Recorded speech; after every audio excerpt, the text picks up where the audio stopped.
Everybody, welcome to our jewelry Q&A MasterBlab. We've coined the term MasterBlab, and I don't know if that already exists or not, but that's what we're calling it.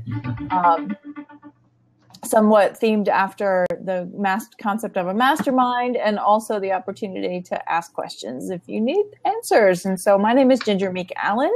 I'm a metalsmith studio jeweler here in North Carolina on the East Coast in the U.S., and I'm happy to be here with Andrew Barry, my esteemed colleague, the wonderful, talented goldsmith and jewelry designer from Wales in the UK.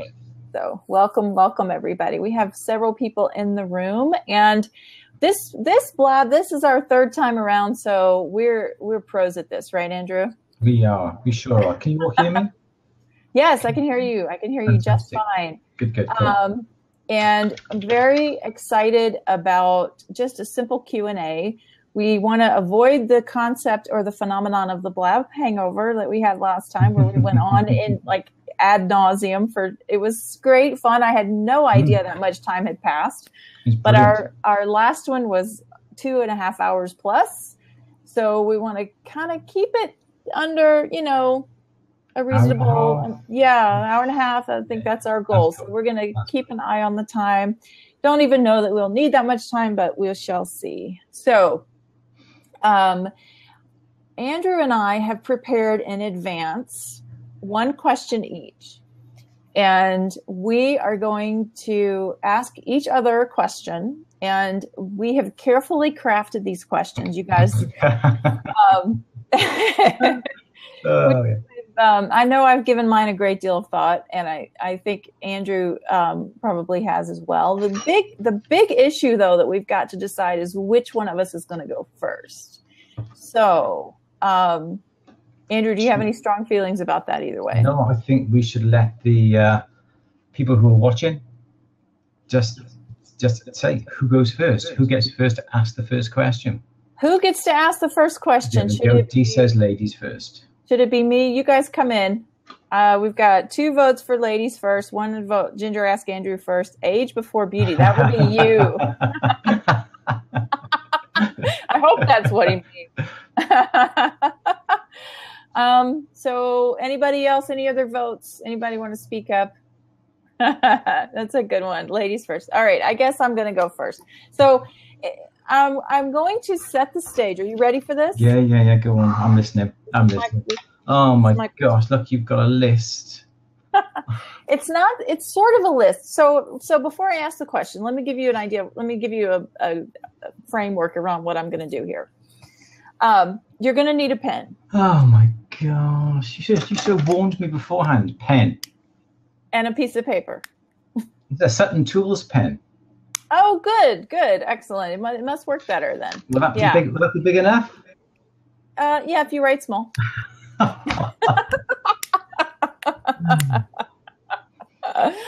Okay, so here's the premise. Okay, and this is a question I asked you once before, and I'm expanding it a little bit. So let's imagine that you are somehow, by science, technology advancements, or whatever, you are just dropped down in my studio. Okay. So you are in my studio, and the only tools you have access to are my tools. Okay. All right. Yeah. All right. Yeah. So you're in my studio. You don't have any of your own tools. Okay. You have none of the demands of your own business. Okay. You don't. So you're out of your routine, but you have all access to all my tools. Okay. Yeah. You got that. All right. Yeah. So here are the supplies you have to work with. Are you ready? Oh gosh, you're joking. Go on. All right. So you have 1 square inch of 18 karat yellow gold. The thickness is what I would call 18 gauge. You would call it 1 millimeter. Okay. 1 square inch of 18 karat yellow gold sheet. Okay. Yep. All right. You have 1 inch of tubing. Yeah. It's 18 karat yellow gold. Oh, yeah. I'm not going to tell you what the thickness of the wall is, but I will say that the interior diameter is 6.5 millimeters. Okay. Okay, you got it? Yeah. All right, so far you have a piece of sheet and a piece of tubing. You have a 1 carat diamond. Okay. Hence the 6.5 inside diameter. Oh, you're so smart. I've been doing this for a few hours. Okay, it's not your first rodeo. Sure. You have a full range of 18 karat yellow gold solder. Okay. Solder.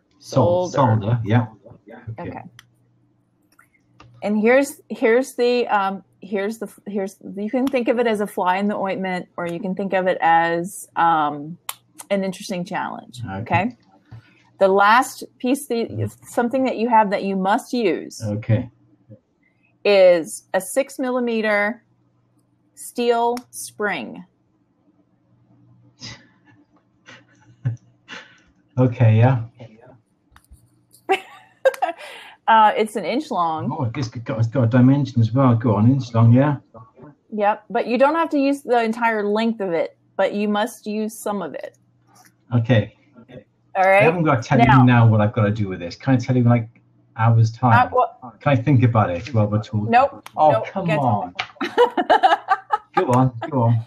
But here's the thing. Yeah. So the question is, here's my question. Yeah. What would you make? All right.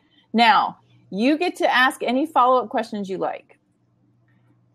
And as you're going through your thought process, please do it out loud. All right, then. So the 6.5 mil tubing, so the inside diameter fits the 1 carat diamond. Yes. So obviously, then we can put the 1 carat diamond, bezel set it, or whatever way you want to set it inside the tubing. Yep. The steel spring is quite interesting because you could somehow mount a piece of tubing upon a flat sheet, very short bit, put the steel spring inside it, somehow magically stick it in there and have it sticking up and having what they call it in Victorian time, ensemble diamonds, so diamonds on the end that move. Ah, yeah. Yeah. How are you going to attach the diamond to the spring? Tubing. You get a small section of tubing, you put the spring inside. How are you going to attach the spring to the sheet? You can't solder it if you can't solder it because you're gonna. But I don't have a puck.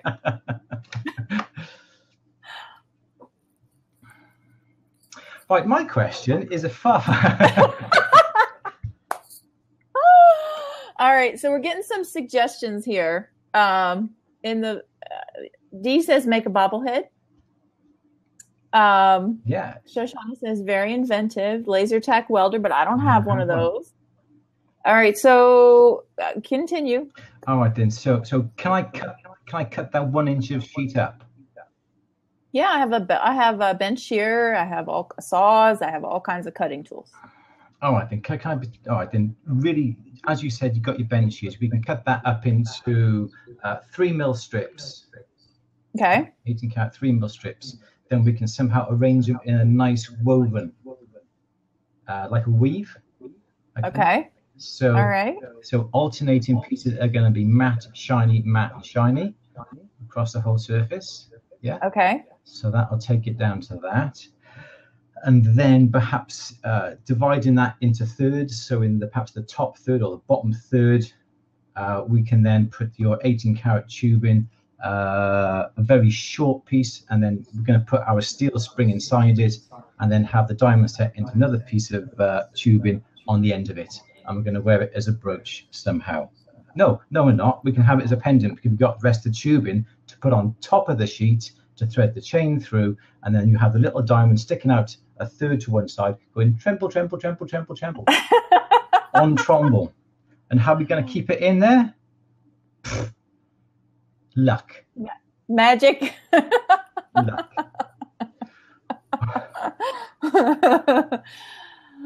Oh, so you come. What would that be like? This is sort of a follow-up question, I guess. Can I ask a follow-up question? Go on. Yeah. What would that be like to be dropped down in my studio? It's very hard because I don't know what you've got.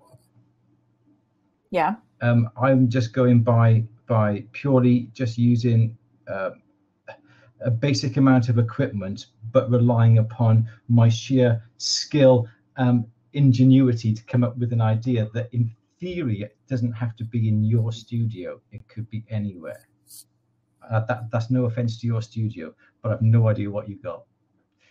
You've got a good range of tools. You've got your bench shears. You've seen all your pliers. You've got those special Swanstrom wooden tip pliers, which I've actually ordered from Rio. Mm-hmm. Oh, you have? Excellent. $56 they were. Yay. You're going to love them. I'm so excited. That's great. Excellent. So that's something I will work on, the fastening the steel spring inside the tubing now. Okay, so can I give you a little trick on that? Can I drill a hole? Yeah. Okay, I'll drill a hole through the side and then just wind the spring through it. Mm-hmm. So if you use a piece of the sheet and cut out a tiny disc that fits inside the tube. Oh, I haven't got a bit of sheet left, I'm sorry. You're going to have to find it. Think about it this way. I gave you a full inch of tubing, and you're not going to need all of that. So you could melt some of that down and roll out a little bit of extra. I can roll it out, yeah. Yeah, you could do that. Over the end. So if you make a disc and then dome it, so it's like a little bowl. Yeah. And so I can't do it, but anyway, it's like this, right? Yeah. And then you solder just the middle of it to a flat piece, and it creates something that's shaped like this all the way around. Yeah. And then you can wind the spring around it. Good. I'm impressed. Yeah. Well done. Yeah. I use that technique when I make bayonet clasps. Ah. Yeah. Very good. I'm impressed. Well done. I'm impressed. Well done. Good job. So you're woven what's it called? Ensemble brooch. Yeah. I'm not sorry. Pendant. It has to be a pendant because I don't have the fastenings fittings there to make a brooch out of it. Yeah. So how are you going to finish the edges of this woven section? Just nicely. I mean, are they just going to, you're going to weave your pieces and they're just going to flop like that, or are you going to put a frame around it? Oh, I don't know yet. Look, come on. That's pretty good for me. Come on. Come on. That's a question. I was going to ask what your favorite color is. Come on. What sort of question is that compared to that one? I think it's a pretty good question. It's a good question. I'll think about the edge the next hour. All right. Sounds good. All right. So I'm satisfied. Thank you very much. Thank you. I will work on it, okay, over the next hour for you. I'll work on the edges. I like to leave the edges raw, so perhaps just a little bit of solder just on each edge of the pieces just to hold it in place. I was thinking perhaps we could cap it with a bit of tubing going all the way around, but I don't have enough tubing. Yeah, you may not have enough. Unless I can draw the tubing down so it's a smaller dimension, that then would make it longer. That will enable me to put it around my sheet. And you'd have the tubing, and you just cut a slit down the side to put the pieces in to finish off with a nice rounded edge, and then mite the corners. That would be nice. Yeah. And I have a tubing draw plate, by the way. I impress myself sometimes. Well, that's wonderful. I love it. That's great. So we have Jillian is in the room now. Yep. Kelly, Terry's here. Look at this scrap pile. I like that. Who knows what's in the scrap pile? Yeah. Yes, Gilbert, yes, we do have torch flux, etc. Yes, absolutely. No puck, though. No puck. Oh, and he's offered to loan you his stuff. Okay. Fantastic. All right, so I'm ready. What's my question? It's something that I'm not limiting you to any material or anything that way. I thought I'd be really kind to you. Okay, so imagine this scenario. Okay, when you decided to be a jeweler, you are told you have 1,000 pieces of jewelry that you can make. Okay, in your lifetime. Okay. In my lifetime. In your lifetime, you have just finished the last. No, you've just finished the 999th piece of jewelry. So you've got one piece of jewelry left to make. In your lifetime. This is the last piece that you'll ever be able to make. This is really sad. It is, isn't it? What would you make out of that? You've got one piece left. You can do anything you want. What would you make? Would you make something that would be so simple, or would you make something that would be a lasting legacy? Would you make something for your family so it can be passed down? But you've got one piece of jewelry left. What would it be? Well, I like the fact that I only have one piece left, not because I'm dying or anything. Oh, but you're just not dying, because, no. You've just one piece of jewelry left. Not your last one before you die. It's just the last piece that you can ever make.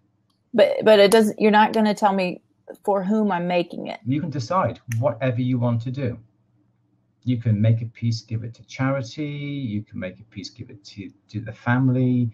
You can make a piece of long-lasting legacy. Whatever you want. Good grief.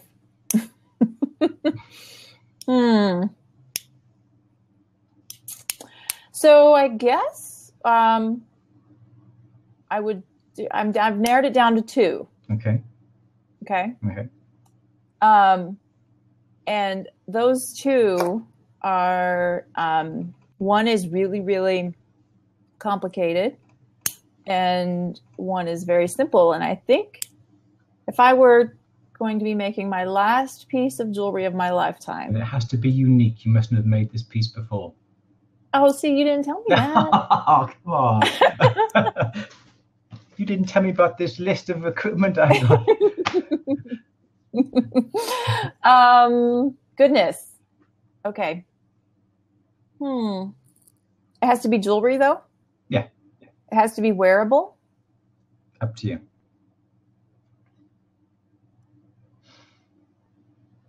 That's a hard question. Do you know the answer? No. I haven't the faintest idea, to be honest, my dear. Oh, my goodness. You can I'll let you have a think about that one then. That is a hard question, isn't it? I don't want to put you on the spot like you did with my list. No, okay. So I thought that I think I was there until you said it had to be unique, because I think that what I was thinking is that I would make the perfect, simple gold band. Okay. Yeah. Using your new gold, somebody else's gold, like, I don't know, family's gold, or just a simple band? Just the perfect, simple, pure gold band. Okay. And doesn't matter. You didn't tell me where I was going to get the gold. No. But I guess the reason that's my answer, and it may not satisfy the requirement about being unique. It's something that I thought of actually as well. Yeah, but because I make so much crazy stuff sometimes. I make all kinds of things. Yeah. There's something simple and pure and beautiful. Yeah, exactly.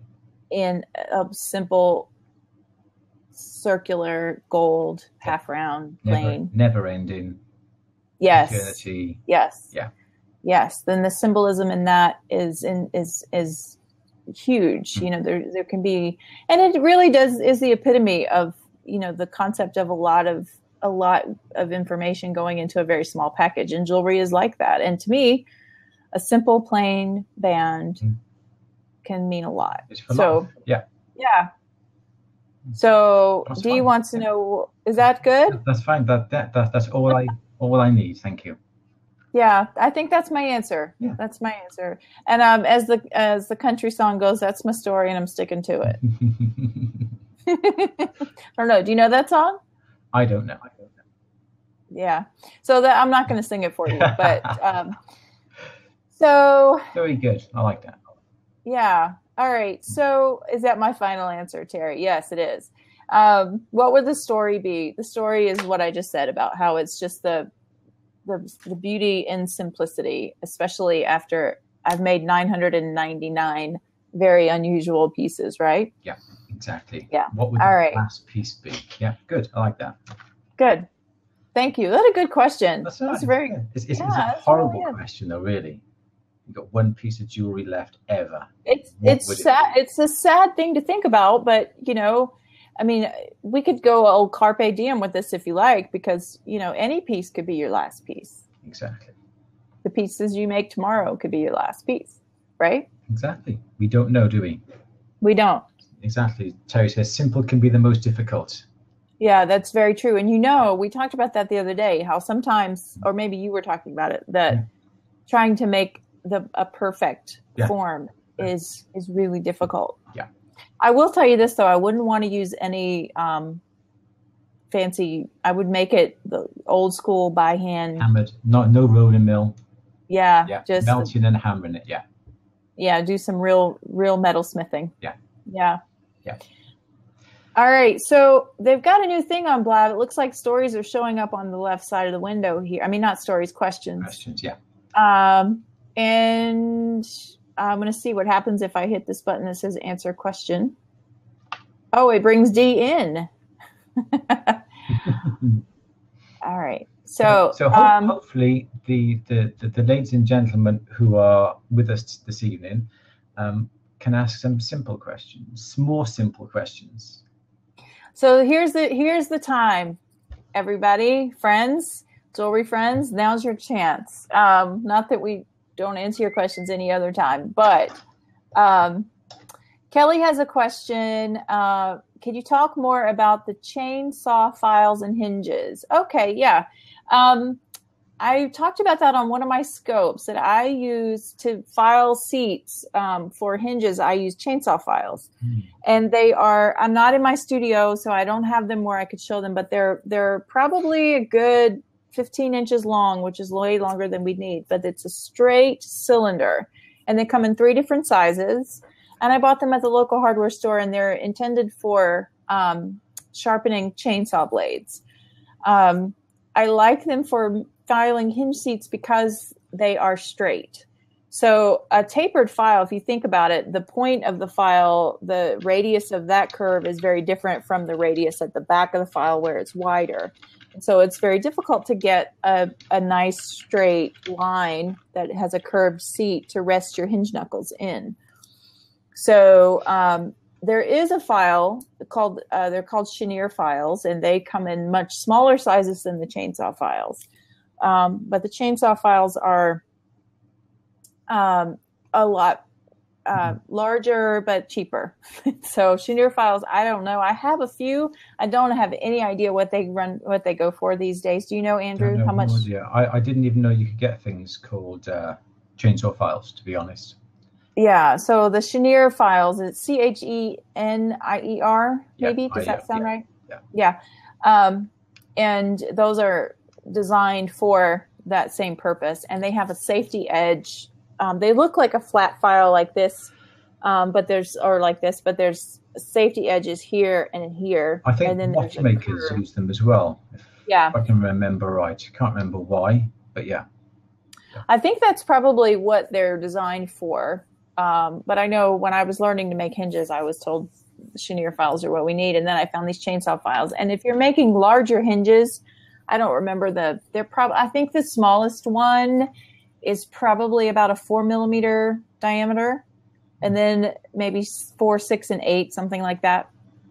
And again, I would be happy to measure them for you, but I'm not in my studio, so I can't do that. So Dee says joint. It's called a joint file here in the UK. A joint file. Joint file. Which one's it called a joint file? Your chenier files are called joint files. Chenier, okay. Joint files, yeah. Okay, great. I saw a question and then it went away. Kelly says she hasn't braved hinges yet. Going to the hardware store today, one step closer to hinges. Yeah, give it a try. See what you can find.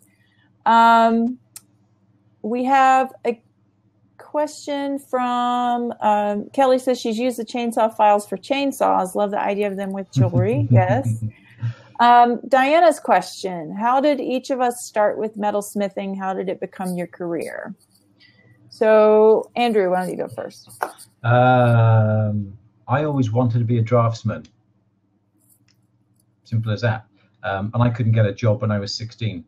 So I went to university and did a degree in three-dimensional design. And we had a choice of, we had to do four. We had to do woodwork, metalwork, plastics, and technology in the first year. Then we had to specialize, sorry, that way. We had to, I wanted to stick my fingers up. Then we had to have, I choose two. I did metalwork and woodwork. And then in the third year, we specialized in one. That was metalwork.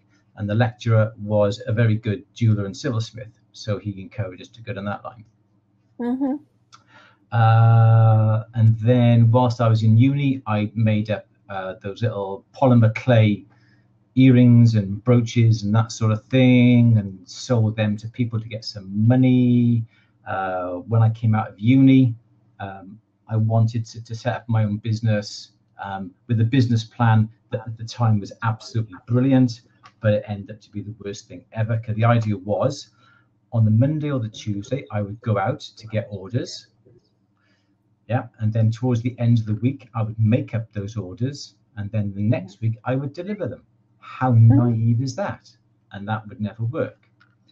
So I just set up a little workshop in the garage at home. We lived with my parents. I gave leaflets out around the local area saying I do repairs and all that sort of thing. People were mad enough to come to my house to let me play around with their jewelry. And then one of the boys who I went to university with had a little room above one of the estate agents in the little town where I am now. And he said, I'm going back to do my PGCE, my teaching certificate. Do you want the room?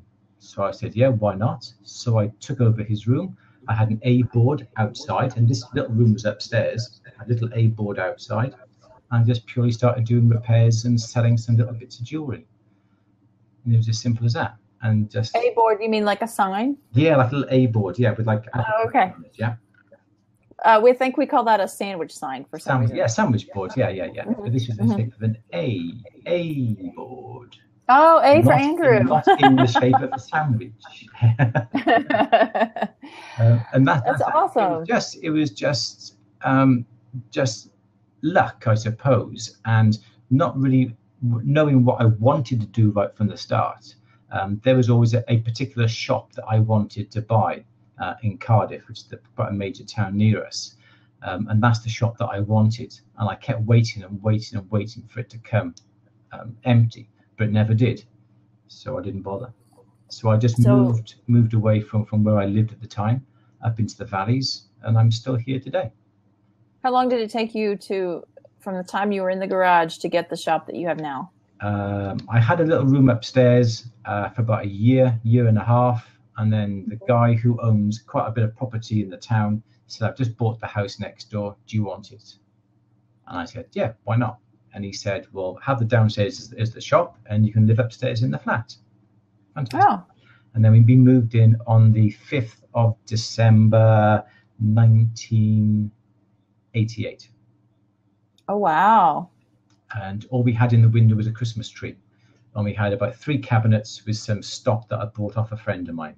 And that's how I started, with nothing at all. Nothing at all. My girlfriend at the time gave up her job in the bank to come and work for me. And just luck, really, and hard work. So you were comfortable with the risk? I wasn't married. I lived at home. I had no mortgage. I had no kids. It was a risk that was an easy risk to take. If I had to do it now, not a chance. Not a chance. At the time, it didn't matter how much money I made. How long were you in that shop? I'm still there. Oh, you're still there? You still live upstairs? No.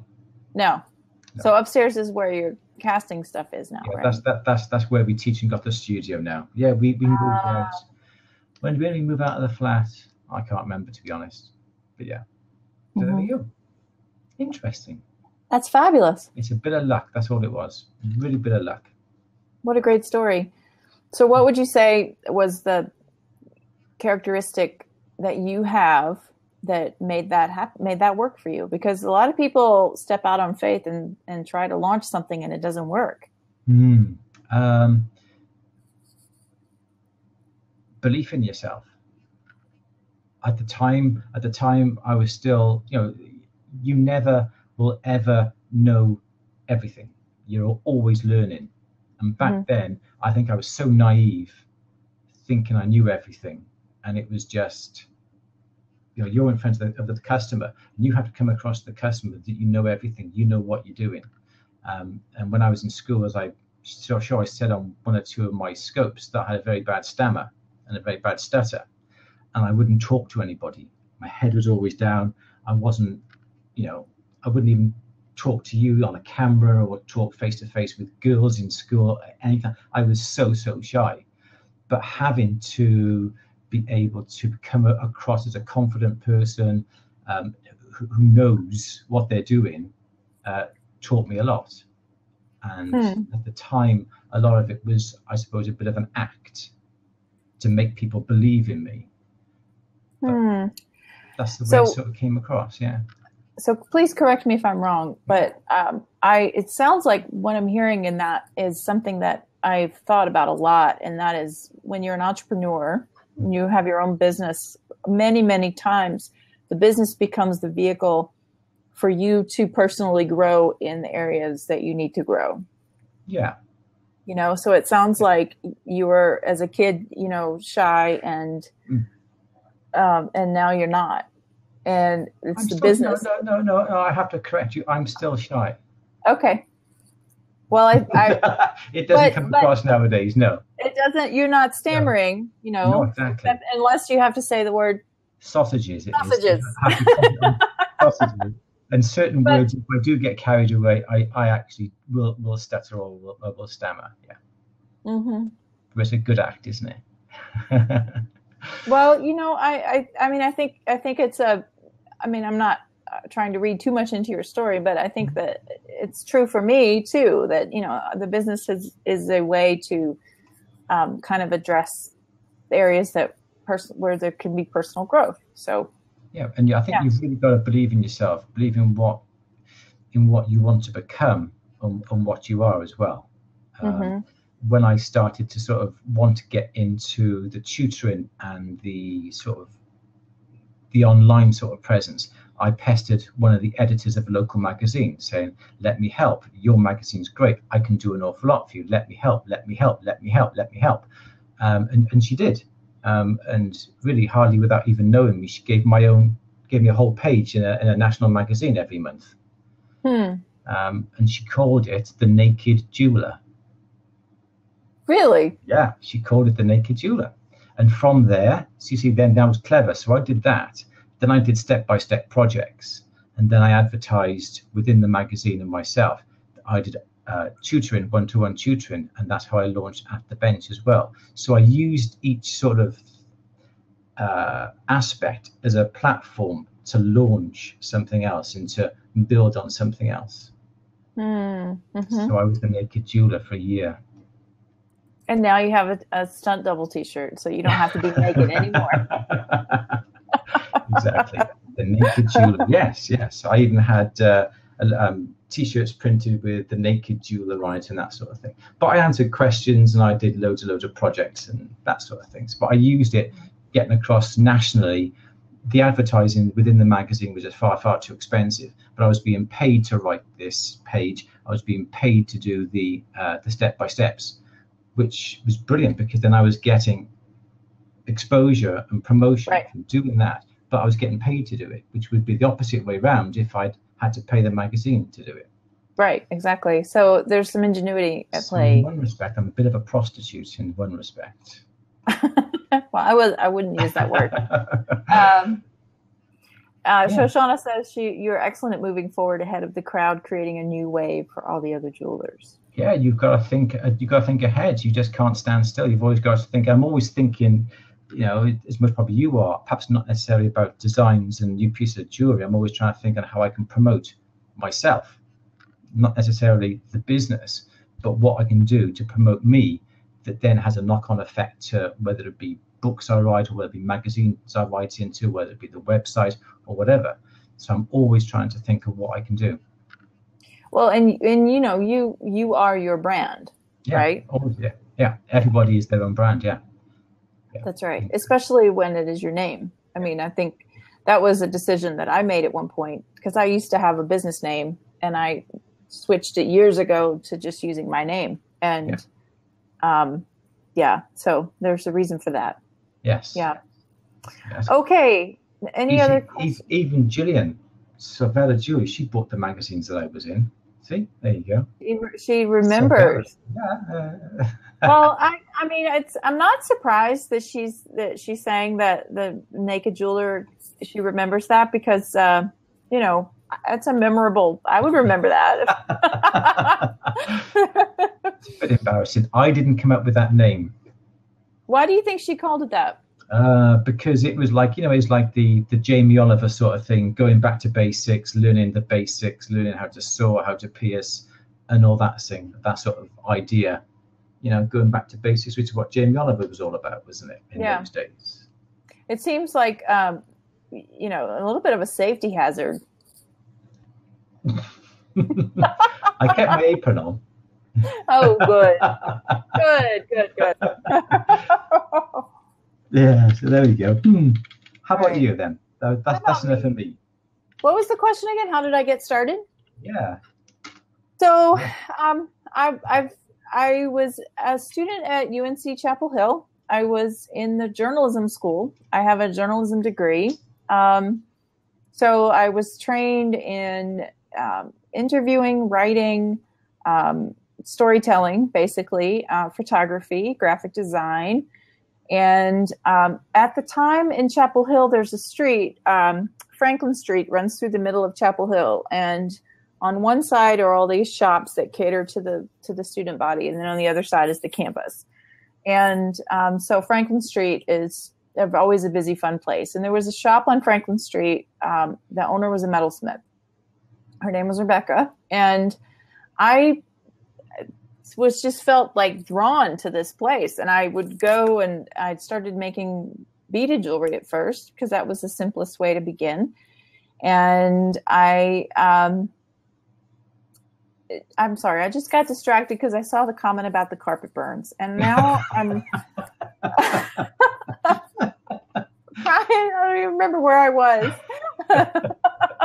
Okay, so Rebecca, I think she kind of took me under her wing a little bit and showed me some things. And I came from a tiny little town, 900 people.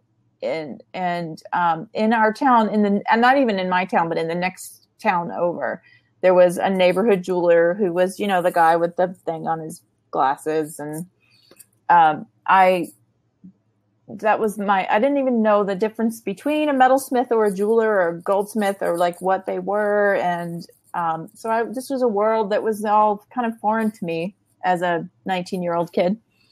And so Rebecca taught me some things, and I just never stopped. I graduated. I moved away.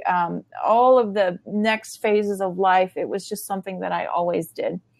And then when my first daughter was born, I was working as a reporter and a darkroom tech for a newspaper. And I was making so little money in that job that it was going to cost us money for me to keep my job, because of diapers and daycare and bottles and all of that. So I wanted to be with the baby anyway. So I left the job, and as I was at home taking care of this baby, I started setting up a studio. And I started with like a little table in the laundry room, and made simple, very, very simple pieces. And started a year later, maybe, I did my first art festival. I did go take a class at the local art center. And then I've studied a lot since then with different people. And it's just something that, like you, I started with nothing. And I just kept at it. And over the years, the studio I have now is pretty well equipped, and I don't have a puck welder, but I have pretty much everything else. I do have a vacuum caster. And so I guess I just kind of kept at it. And it's art festivals, street festivals. And then there were several key turning points. Like you, I'm sure you can look back over a 25-year career or 30-year, however long it's been, and you can see things that happened along the way that were real turning points. And for me, one of those was being approached by an art co-op in my town to be the resident jeweler. And so that was when I first moved my studio out of my house into this co-op downtown, and the public then had access to me like during business hours kind of thing. And that was a real turning point. That was when my customer base got really big and solid, and I had this loyal following of local people that brought me their jewelry to work with. And when I did that, I kind of quit doing the street festivals and the art shows and just really focused on doing higher end custom pieces for local clients. And that has been the real core of my business, has been the higher end custom pieces of jewelry for clients who really want to have the only one of something. Yeah. You know, they really want pieces that are well made and different. And sometimes they bring me fine jewelry to dismantle, gold and diamonds or whatever to pull apart and redo. Sometimes we start with fresh materials, but either way, I find that that's a common thread, is that they really love to have the only one of something. And that's it sounds like you've always been in control in one respect of what you make. Mm-hmm. Yeah. The problem that I suppose I had was that I moved into a town where it wasn't very prosperous. It was at a time when there was a recession going on. The coal mines were closing all around us and people were losing their jobs. So I think I got into a bit of a rut, and perhaps in one respect was still in that rut of purely doing what would sell, and very commercial pieces, and even what we bought in was quite commercial that we sold, knowing that it would sell. Yeah. Looking back now, in one respect, we were governed by what the people wanted, as opposed to us making pieces, unusual pieces for the shop for people to buy. Yeah. So in one respect, this is what I was saying before, we do an awful lot of jewelry repairs. They're fantastic because the amount of money we make is, in one respect, is far more than what we would make if we were making custom pieces, because you're turning it over very, very quickly. But then we don't have much time to do as much custom work as we want, or even have pieces to make up for stock for the shop. Mm-hmm. So we're constantly trying to chase our tails and always trying to do something. And these bits of this Gothic architecture that I had an idea 18 months ago that I did drawings for are still like this, and I haven't got any further with it because I don't have the time, because I'm trying to do everything else. So in one respect, I'm jealous of what you do because you're doing what you want. In one respect, I'm governed by what the customers want in the shop, because that's my own fault, to be honest. But I'm still working on this, and I have no idea what I'm going to do with it. So when you seem to be really good at and I know this just from following you on Periscope, you're very good at batching your time. Yeah. I mean, I noticed that you have your editing days, and if there was going to be, for me, I know that has been something. I'm not naturally wired that way. I'm a little bit of a free spirit. I like to just see how I feel that day. And I don't have that luxury anymore of just seeing how I feel. But I will say that if I try to make sure that I set aside time, because the custom piece, the custom work, yes, I get to decide what I do, but there's still, the phone's still ringing, the emails are coming in. I mean, you are, even in that, I am guided by, my time is sort of not mine, because I have all these orders to fill and clients that I'm making pieces for. Yeah. So there's, I think it's probably not as romantic as you think it is. Well, yeah, but basically the reason why I take a day off from to do the editing, because I was doing it every single night. I was working, 8 o'clock in the morning till 6 o'clock in the night. I used to come home, have my food, and then I'd be working then till 10 o'clock every single night. And I said about a year ago, this has got to stop, because it's not something that's going to get any less. It's going to get more, if anything. So that's why I decided to take a day off from the shop to sit at home to do the editing. We close early on a Saturday, so I use 3 or 4 hours Saturday afternoon to do all the filming.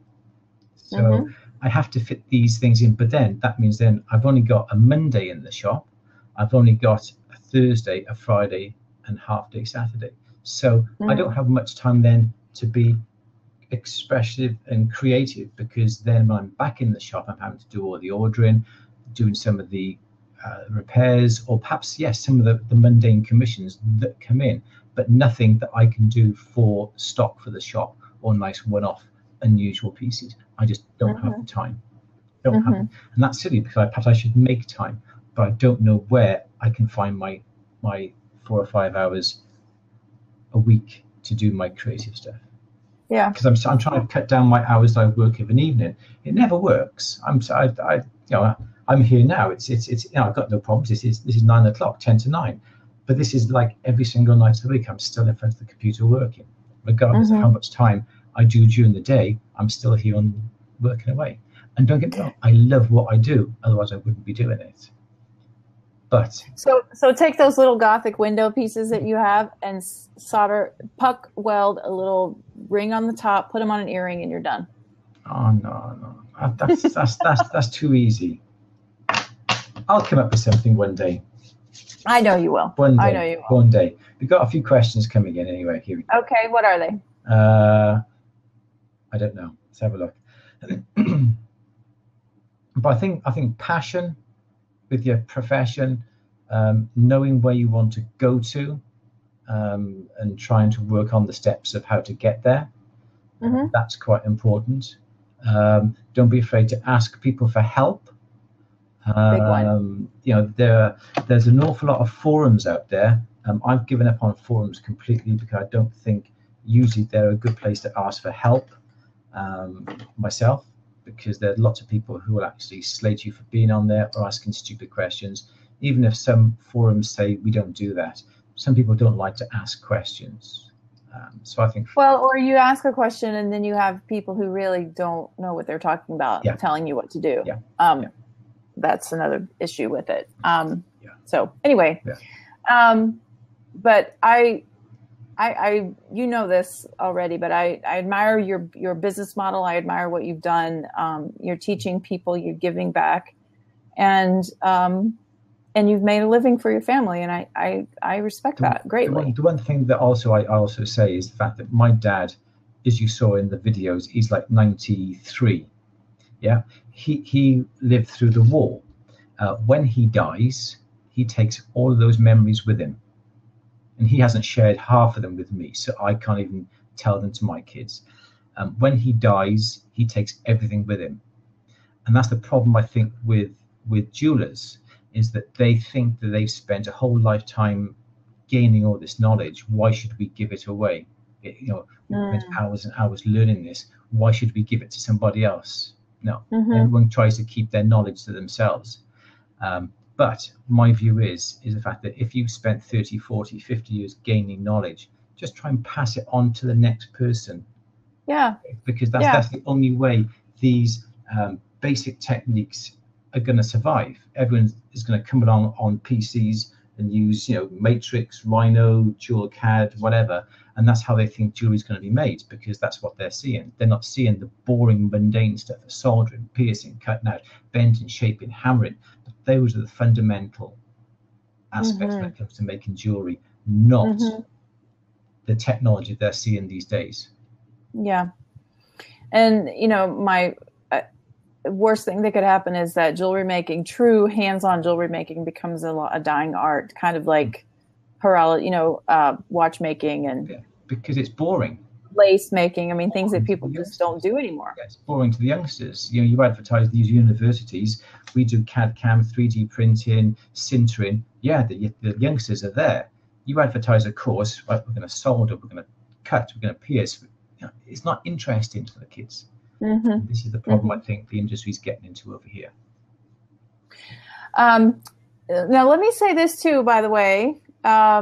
We've got some interesting questions coming in. Shoshana's asked 2 questions. If anybody wants to have a seat, we've got another 30 minutes or so, and we're happy to open up that seat. If anybody wants to come into the video and chat with us, we would love it. I got my bottle of beer today. Oh, good for you. Cheers. It looks like, is there a famous person you'd like to design for, Andrew? I've made jewelry for local personalities. I've made a couple of rings for Jamie Oliver. I've done that now. You made a ring for Jamie Oliver? Yeah. Did it have spinach on it? It had pucker on it. You always used to say pucker. So I did a ring with pucker on it. You know, you were talking about green gold the other day with spinach in it. That's right, we were. Yeah, green grass, wasn't it? Yes. Stephen Webster. Go on. So I'd make a piece for Stephen Webster. You would? Yeah. I stalked him when I was in Basel, and I just ran up to him and said, "Hello." What else did you say? I said that was the year when I won the award for the Hot 100, 2013. Oh yeah. He was on the same sort of award sort of ceremony as me. So I went up there and I said, I've won the Hot 100 same year, last year, same year as you. He said, "What's your name?" I was Andrew Berry. And he very kindly said, "Oh, I think I remember you." I doubt it very much. So I said, "I really admire your work. Can I have a photograph of you?" So fair enough. Someone took a photograph of us. My claim. Nice. Yes. There you go. I went past his booth a couple of times a day to see if he was there. Well, I have a little confession. Years ago, I don't have this fantasy anymore, but years ago I used to fantasize about making a piece of jewelry for Oprah. Okay. I did. I wanted to make a piece for Oprah. I never did. I could always make a piece for Oprah and send it to her anytime, I guess. Yeah. But I don't know that I'm not really driven toward. I know that's a lot of.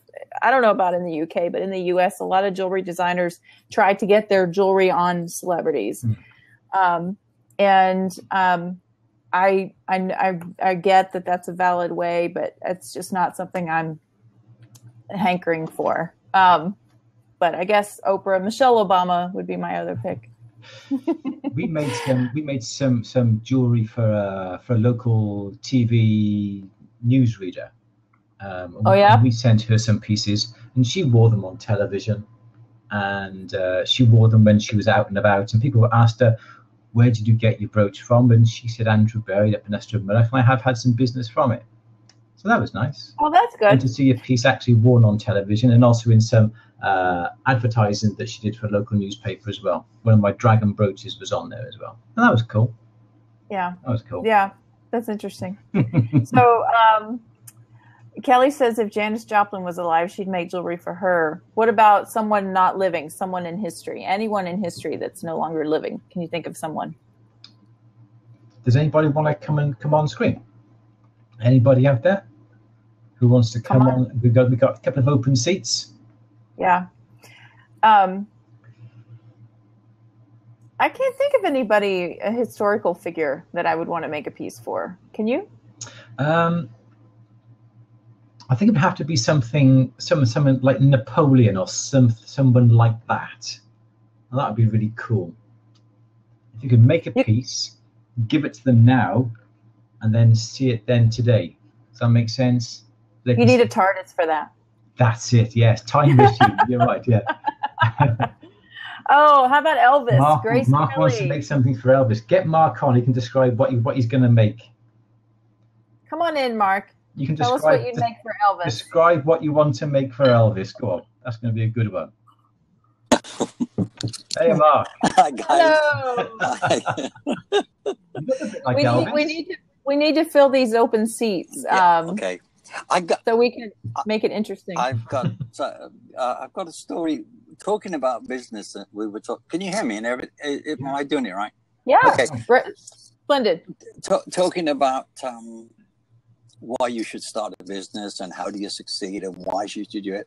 I always remember a lovely story about Fred Smith, the guy that started Federal Express. Oh, okay. Yeah. So he went to Harvard as a student, and for his final thesis, his idea was Federal Express, and he drew it. He wrote it all up and said what he wanted to do and everything. And all his professors, he got his master's and his MBA it was, and his professor said, "Yeah, great, okay, good idea, but forget it, son, because do you know who your biggest competitor is?" So he said, "Yes, it's the U.S. mail." He said, "And you think you're going to leave here and go and start a company and beat U.S. mail?" He said, "Well, that's the idea, you know." And on the day that he started, he about 6 months, a year later, and he'd raised money and he'd borrowed money and he'd hocked himself up to the eyeballs.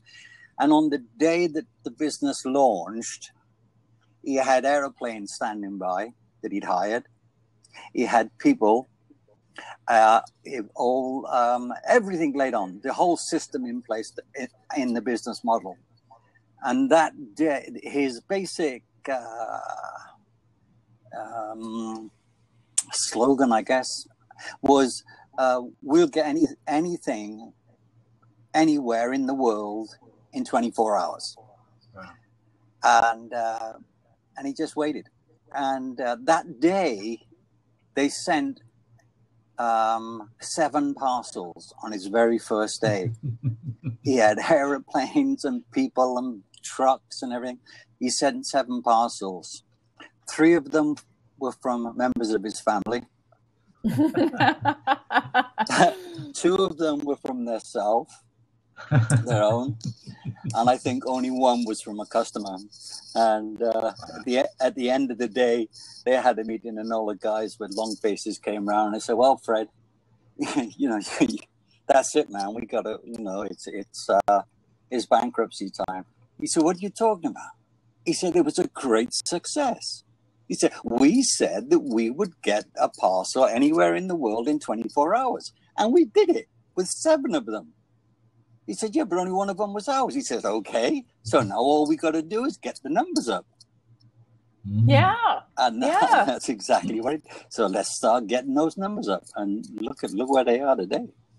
Yeah. So, wow. I mean, it's like Andrew was saying maybe earlier about belief in yourself, you know, and having that passion. I know it's right. Nobody else is doing it. And going out on a limb, you know. So that was a lovely story. Could you imagine if he had said, "Oh, yeah, okay, bankruptcy. Yeah, that's right. I guess it didn't work." Yeah. And how about, what's his name? Colonel Sanders. He had nothing except a recipe for fried chicken. And he was 55. And he didn't want to actually make the chicken. What he wanted to do, he went to the restaurants and said, "Excuse me, my name is Colonel Sanders. I got this great chicken recipe, man, you know, and I don't want to sell it to you, but I'll tell you what, I'll give it to you. And at the end of the year, we'll split the profits." And they all said, "Do me a favor. You know, I've got my own chicken recipe. What want your chicken recipe for?" And he went around knocking on doors. And I forget the exact number of doors that he knocked on. It was something like he got, in a year, 4,000 no's. Good gosh. Wow. Just keep going. And then one day, one of them said, "Okay, we'll give it a shot." And then KFC started. Wow. You know, that's persistence, isn't it? You know, yeah. Being a terror. I always think of Thomas Edison with persistence. What was it? He after 1,182 failures, failed light bulbs. Yeah. You know, and his response was, "Well, now I know 1,182 ways not to make a light bulb." Yeah, and then it was the next one was the one, right? Yeah, that's right. You just gotta, you know, if you I think if you don't even know exactly what your product is, you might not be 100% say a perfect jeweler. But if you're passionate about it, and if you're passionate about learning about your trade, and you burn the midnight oil learning, then you will succeed, because that passion will overspill into everybody else. You know, they'll see that you're genuine, that you love it, that you mean it, you know, and they'll eventually it'll come. It's just getting the numbers up. It's just persistence. The best way to learn about persistence is watch a mother and a 4-year-old toddler in a supermarket. And they're walking around, the toddler's holding there, says, "Mommy, my sweets, Mommy." No, darling, you can't have any sweets. Okay. Mommy, can I have some chocolate, please? No, kid, you can't. Your teeth will fall out. Mommy, okay, give him the goddamn chocolate, for Christ's sake. Yeah, and in the end, the kid has the sweets. They're great at it because they don't know about no. It's Mommy. Mommy loves me. She'll give me anything. You just got to keep on. And I have a 16-year-old daughter that still does that. Yeah, that's right. When I started up in business, my sister said, "You'll never make a go of it." And that if someone says that to me, in whatever it is, you'll never do it, or you'll never beat him, or you'll never be able to do it. Something triggers in my brain, and I think, okay, you know, watch this. Yeah, I can do this. Challenge. Yeah. It is a challenge. Sure, I may be right, I may be wrong. It doesn't matter. I've got to give it a go. If I don't give it a go, I'll always wonder, well, you know, perhaps I could have done it, or perhaps it wouldn't have worked. You just don't know. So you just got to give it a shot, put everything into it, and I'm sure 9 times out of 10 it'll work. And then, you know, I'm unfortunate, but all my life I've had this entrepreneurial spirit right from when I started self-employed as a musician. I never ever thought that I was going to fail. I mean, I did lots of times, you know, and I starved, but I always thought, well, one day I'll be all right. And I did that 5 times. I started 5 different businesses, and thank God. Well, I suppose I started. I bought my first house in 1976, and we've moved 14 times, and I still own my own house. So that's my claim to fame. It's been very close sometimes to losing it, you know. But I think I've got rid of it now, except that I made a blinking spoon ring, and it's sold on Etsy. God, it's got the old thing going again. Ooh, but that's a good thing. I know it is. As I said, from small acorns grow stressful meetings with bank managers about overdrafts. This is true. This is true. But think about everything you know now. Yeah. You know, and I think we build knowledge it builds, right? Absolutely. So your 6th business now is your jewelry business. Now that you've officially been paid for a ring that you made. Yes. And huge, so what's next? Huge profit. I mean, like, the spoon didn't cost me anything anyway. Where are you shipping it to? Newcastle in the UK. I even made £2.50 on the postage. Yeah. Oh dear. Yeah. Good fun. My goodness. Well done. Well done. But anybody else got questions? We still have an open seat, and we would love to fill it. Questions about anything at all? And we've been kind of on a business theme today, and a little bit of a technical theme with the one question about files. But we would love to have the seat filled if anybody wants to come in. Drenna seems to be asking about patina on copper. Should we get D in? D, we'd love to have you if you want to come in. That's okay, Mark. Stay there. That's okay. We got an open seat. Okay. We have an open seat. That's wonderful. When we can get the conversation going.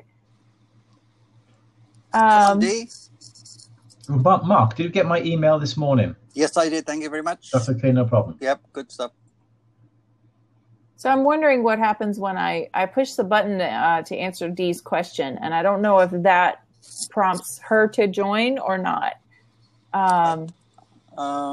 That's quite new, isn't it?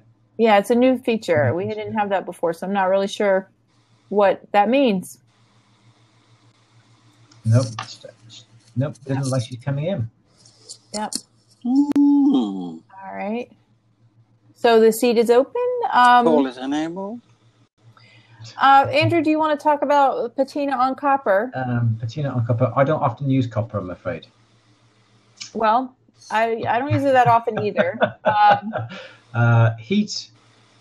What is quite nice is if you paint some borax on copper, and then heat up the copper, and obviously then wash the borax off. You get some lovely colours from that as well. One thing I would say is that there are a lot of patina recipes that create all kinds of different results. And so there's a book called The Color and Patination of Metal, I believe is the title of the book. I have that book, yes. Yeah, it's a good, thick book about that big. I would recommend that book. It's full of recipes and techniques. There's a lot of direct application versus atmospheric ways, all kinds of things you can do to create interesting colors. I think if it's the same book, I was a bit disappointed because a lot of them use commercially available solutions and chemicals, and there wasn't an awful lot of sort of household products to color metals. Yeah. It was quite commercial. Yeah, which was a shame.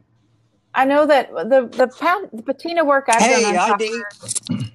Hi, Dee. Hi, guys. Welcome.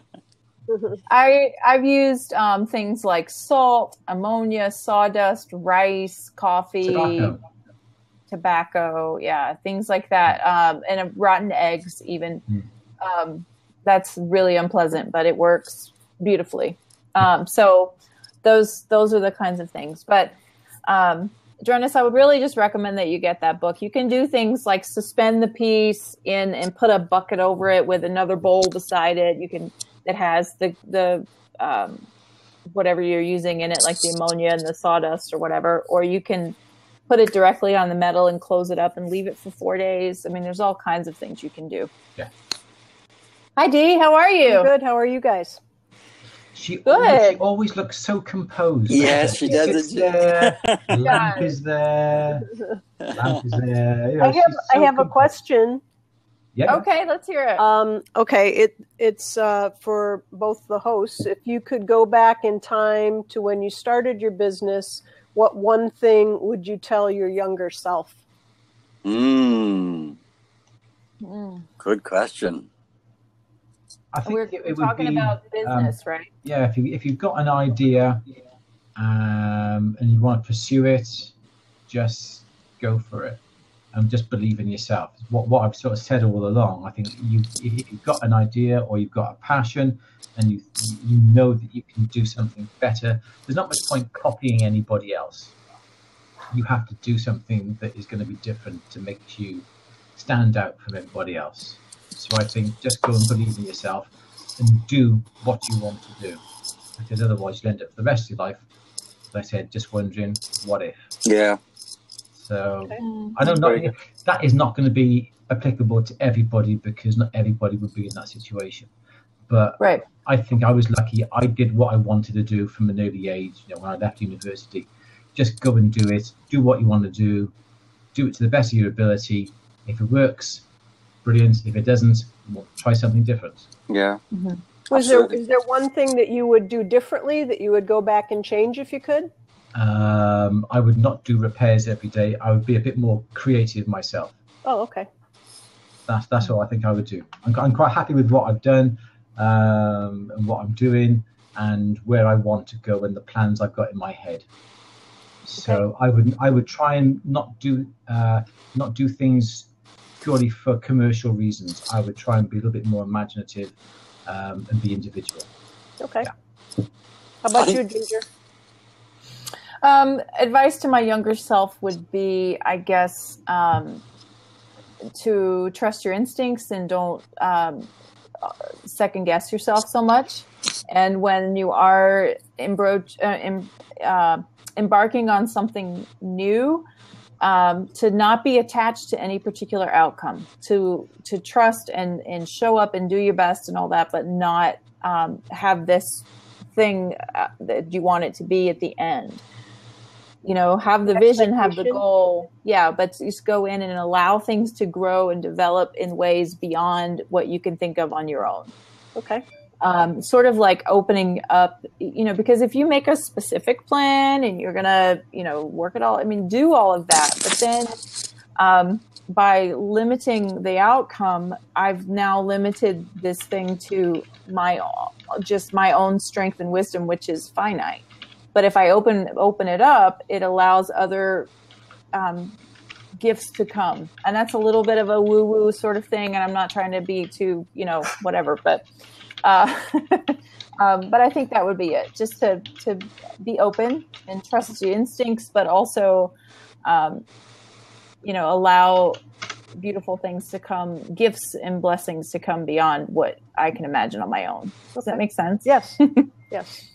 And that applies not only to business, but to anything really. It's the same sort of thing that we told our daughters: if you want something, go for it. Yeah. Believe in yourself. Absolutely. You don't have to fit in with what your friends do. You don't have to fit in drinking vodka in the middle of a playing field. You don't have to go out with your mates every single night getting drunk, going to nightclubs, doing stupid things. If you know where you want to go to, you can work your way to there. Yeah. And we locked in one of the cupboards in the girls' room, just the other side of here.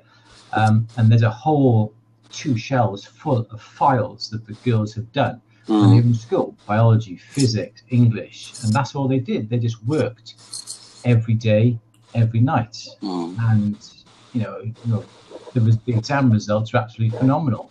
And now they've all gone to university.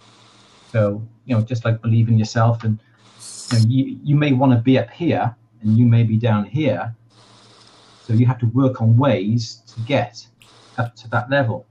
And sometimes it takes sacrifices. Sometimes it's a bit of luck.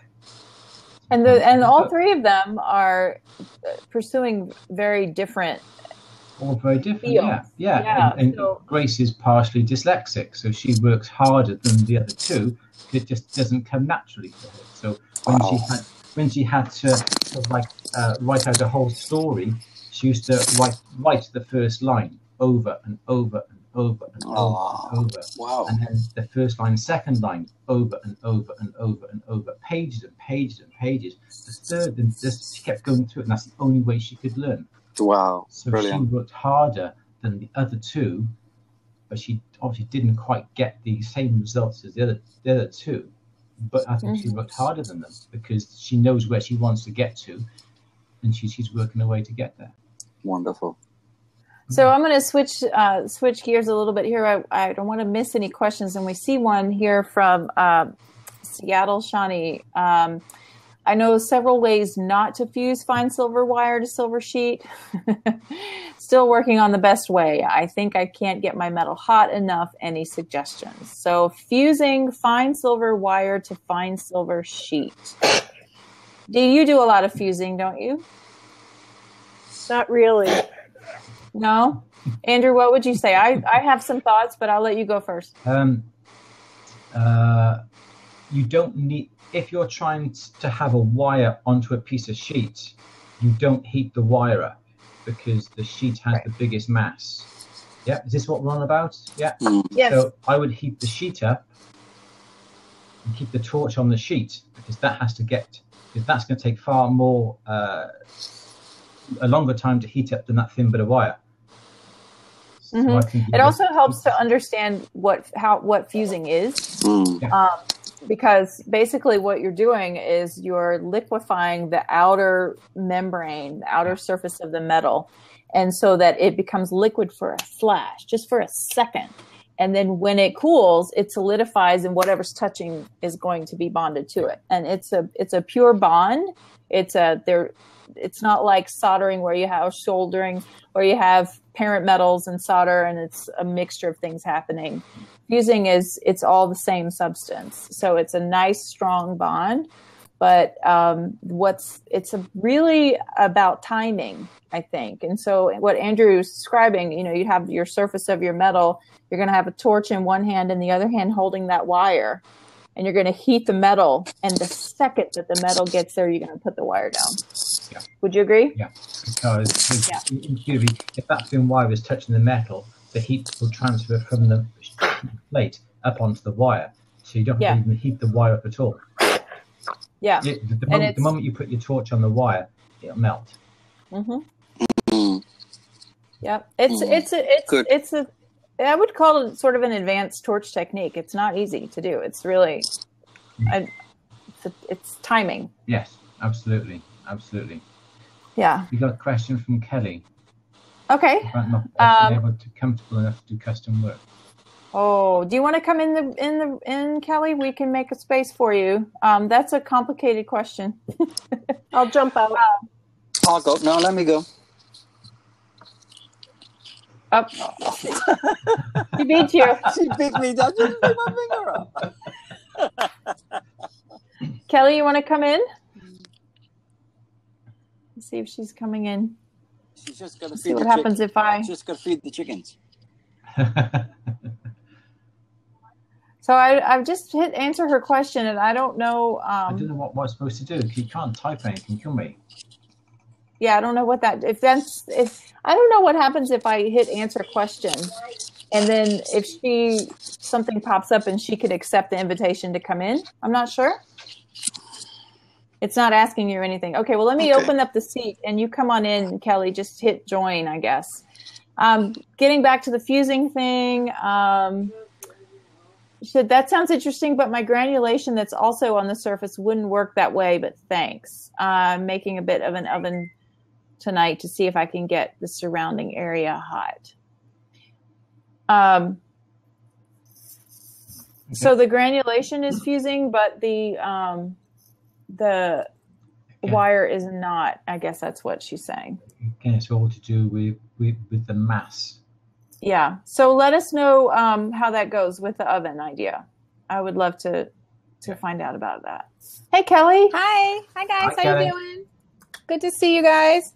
Yeah, good to see you. All right. So your question is about custom work and being comfortable enough. What do you mean by that? Okay, I'll just be honest. Custom work makes me nervous. Makes me, the pressure. It's probably for myself because I'm still new at this. But, I just feel so worried that it's not going to fit. They're not going to like it. They're going to want to return it. They're going to get mad. I mean, you name it. I mean, that's what my little head is like, thought about. And listening to you make custom work sound like a breeze. And when I get it, I'm like, oh no. And you want it when, and you want it how, and and it must just still be just because I'm still new. But it's how do you get to that point where you're like, yeah, I got this. No problem. I mean, right now where I'm at is, if you're one of my best friends and you're like, Kelly, just do whatever you want. I trust you. I'm like, okay, I can do that. But if it's anything other than that, I get a little nervous about that. So how do you get over that? Some customers will come in and just say, do whatever you want because we know what your work's like. We know we're going to love what you do, which is great. Yes. But I think it's also having to try and relay what you've got in your brain to get it into the other person's brain as well. Yes. And whether that's showing, we tell clients, if you're after something in particular, go onto something like Google or Bing or whatever search engine and just look for something that is similar to what you want. Bring in the pictures and then we can work from that, because some people come in with set ideas and they're trying to talk to you about how things are supposed to look, and you may interpret that completely different. And then your interpretation is nothing like what they want. When you give them the article, they go, that isn't what I want. No, but you said you wanted this. Yeah, but not looking like that. So we find it really has to be very visual.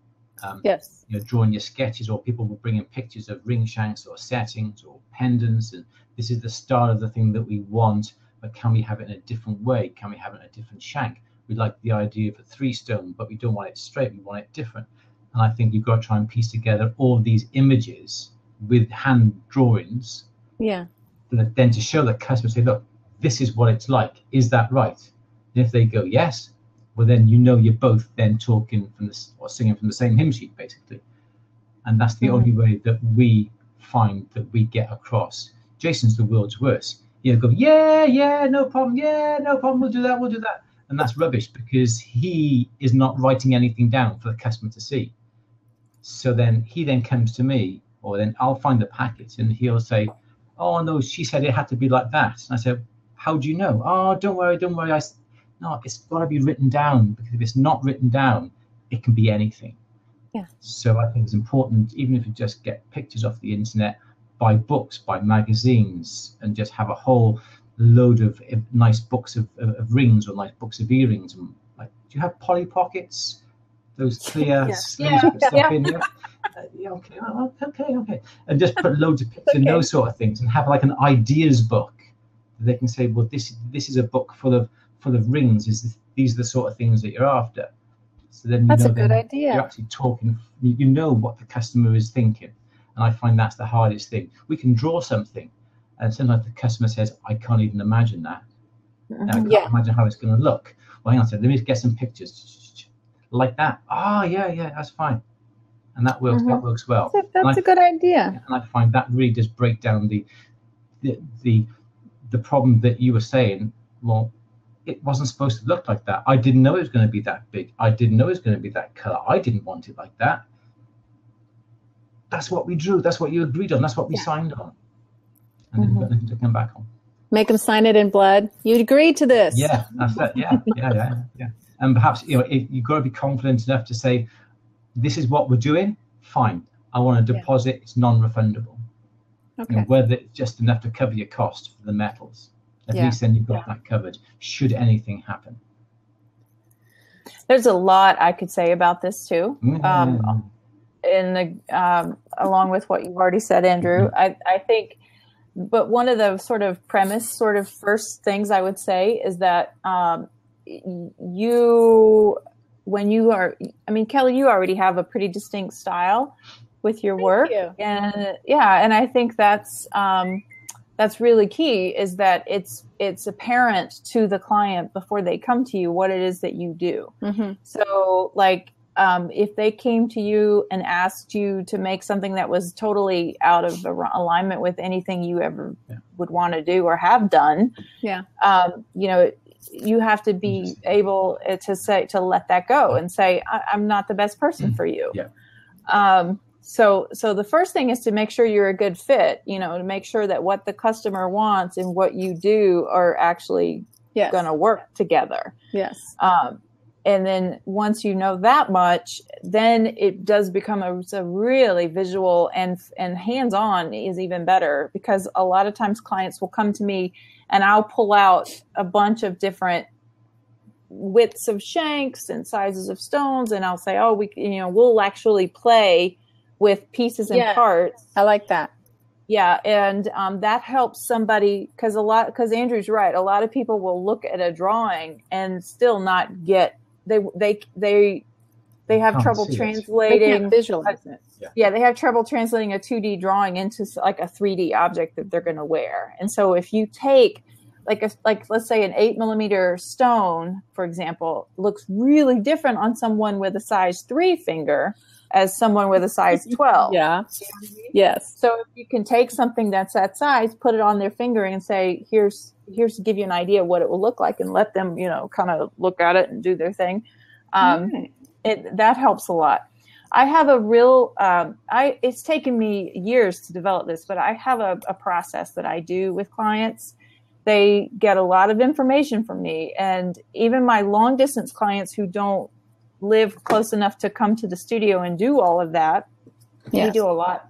I do a lot through Skype and on my website too. I share photographs of the process. So as I'm making the piece, they can see it being made, and they like that because it's cool. And it also helps to prevent somebody at the end going, I didn't think it was going to look like that. No, I like that. I love work in progress shots all the time. So that's a good idea. That's a really good idea, because at any time they can go, wait, But it's important knowing when to say, I can't do it. Yeah. And it's also important to say, like, you have to remember that you're the expert on the technical part. Yeah. They're the expert on what they like.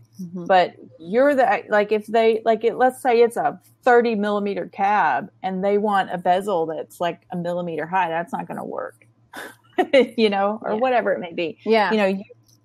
And so a lot of it is the muscle that it takes for the jeweler to say, this is technically a bad idea. You have to be able to say that. And to say it in such a way that you've positioned yourself as the expert, and they're going to believe you. Yeah. And they're going to say, oh, well, she knows what she's talking about, so we can't do it that way. So what can we do? Right. Give them options. And the thing that Andrew said about the deposit, I would never even begin a single thing without a deposit. It's a good idea. Yeah. I haven't done anything for anybody I don't know. It's just been like, my close friends, but and I thank them for letting me practice on them. Yeah.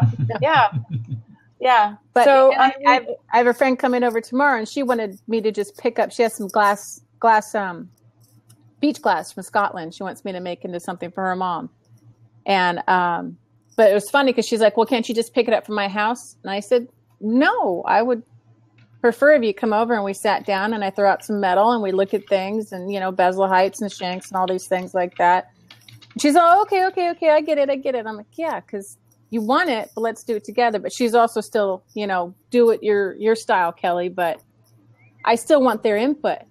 Do you want a scallop bezel? Do you want a straight bezel? Those kinds of things, just so that they feel like they're part of it too. Yeah, exactly. So there are, and which area, like where there's design choices that can be made, and either one of the options is perfectly fine. Yeah. That's a great opportunity for you to go to them and go, which one of these do you like better? Because it doesn't matter to you, and to get to, I think Mark asked a question about the percentage from now. I haven't always done it this way, but this is what I do now. If I start a custom process, and keep in mind, these are pretty high end projects, but when I start a process, I charge, I have an initial consultation with them to talk about what they want. And then before I draw any sketches at all, I charge a design fee, and the design fee gets applied to the deposit once we have an estimate and all that. But I can't do an estimate if I don't have a design. Yeah, and I don't want to do a design and then have them take it somewhere else or walk away. And I've put time into the design for them that I'm never going to use. Yeah. So that's why I charge a design fee, and then once we have a design, I can then do an estimate, and I know exactly what my materials costs are going to be and what my processes are. And I do an estimate, and then the deposit is 50% of the estimate, whatever it is. And the design fee I apply to the deposit. So, and then I get the deposit, and I don't start any bench work or order any materials or anything until I have the deposit in hand. And then once I have the 50% deposit, I make the piece. And then they pay for the piece, and then I give them the piece. So that's my process around that. That's a good process. Does that help you at all? Yeah, no, it totally makes sense. Like I said, I'm still new, finding my. You say I have a style. I'm still trying to figure out what my style is and stuff. I appreciate you saying that, and just trying to, because people have asked me, do you do customs? Do you do this? And I'm like, I know it's limiting myself right now, but no, I don't. I don't say that to them, but I say, no, I don't. Not right now at this moment, and then, and at the same time, I'm coming up on 4 years of this, and I'm still really curious to see what I can make on my own and not somebody else's idea. And I find that really fun to have that time to do that. Right. Well, two other things I would say. One is that choosing not to do custom work is perfectly fine. Like you don't, it's something that if you want to just make what you feel like making and sell it, that's fine. I mean, there's nothing that says you have to do it, right? No, it's funny people think so though. No, well, they're not running your business. No. You are. No. And so that is a choice that you want to think clearly about, because it may be there are plenty of people who opt not to do that. I tend to kind of really like that process. I feel like it's a collaboration with the client, and I'm all about story and narrative. And you guys know I have a very personal approach to jewelry. And so for me, that's a real key thing that I love to do. But not everybody feels that way. Not everybody approaches that way. And, you know, it may just be that you want to be an artist who's just building a body of work, and this is what you do, and you do it really, really well. And that's enough, you know? So that's the first thing I would say. And then the second thing is when I do the estimate, Shoshana asked me about, triple key, keystone, all that. We could do an entire blab on pricing. That is a big topic. But if you are going to do custom work and when you price out your materials, you want to give some thought to how you do that. Do you put, I'll just be really transparent with you guys and tell you exactly how I do it. I do, 2.5 markup on all my materials, with the exception of diamonds. Diamonds get about 20%. And then I have a separate bench fee, which is like a labor and design fee, bench and design fee, I think I call it. So the materials are in there with a markup, and then there's a bench fee. So, and that's how I come to prices for custom pieces. That's a real simplified explanation about it, but just make sure that when you are doing your estimates and, you know, people are signing off on that you are taking into account all the different aspects of it. Yeah.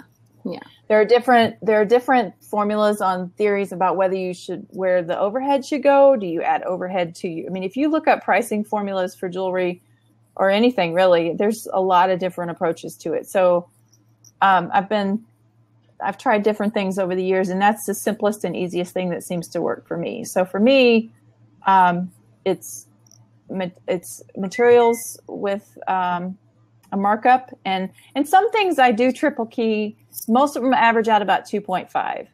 Sometimes I do triple, sometimes I do double. So it just depends on what it is. What about you, Ginger? How do you go about if someone asks you for a discount, or can you do it cheaper? What would you do? I would say I don't get that question a lot, but if I do get that question, I would say, well, here's what we can do. If we get a simpler design, then your labor fee is going to come down a little bit.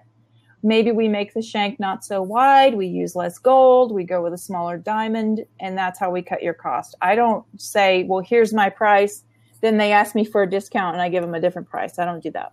No, we always have as a materials cost and then a labor cost. And we'll try and do 3 times on the materials. And then our labor cost is a fixed charge. So if someone says, will you do a discount or anything that way? I always normally say, well, like what you say, yeah, we can go for a smaller diamond, one that's less clarity. The color may be slightly, off color. So you say thinner metal, different metal, palladium instead of platinum, we can all cut costs that way. But the way that I look at it is the fact that my labor costs are fixed. Right. Because no one knocks down labor. But I've always got that 3 times markup on the materials. Yeah. That I can always reduce that a little bit if I have to.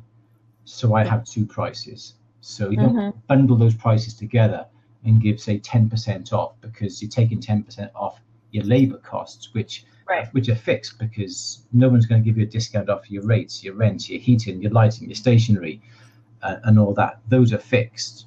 But by doing 3 times, we do 3 times on our materials, we've got a bit of room to maneuver on that if need be.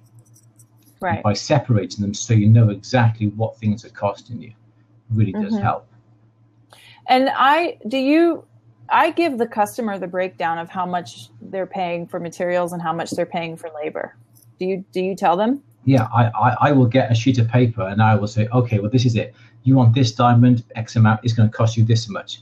The materials, the setting is going to cost you this amount of money. Blah, blah, blah. It's going to take this amount of money. And then my labor cost to do all that is this amount of money. So they have a breakdown.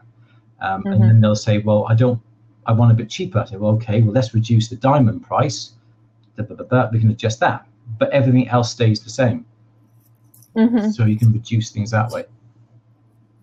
Yeah, exactly. Yeah. I think Yeah, Mark said, "What is my profit margin on 20%?"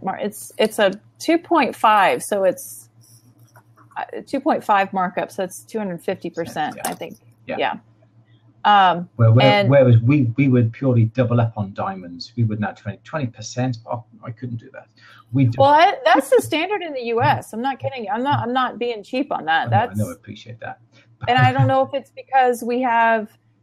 That's just about the best you can do with diamonds is 20%. Yeah. So there's not a lot of profit for us on the diamond itself. And I'm not. I would love to hear other ideas on that, but wow.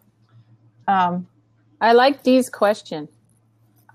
What steps would you suggest to take a hobby or unofficial business and make it into a real business? Oh, I missed that one. Steps to take a hobby or unofficial business and make it into a real business. That's a good question. Yeah. Well, I think the first thing is to watch the numbers.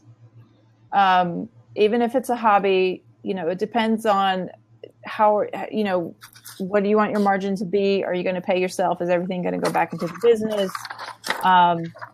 And for me, at first I put a lot into equipment. And so I was always putting most of the profit back into the business.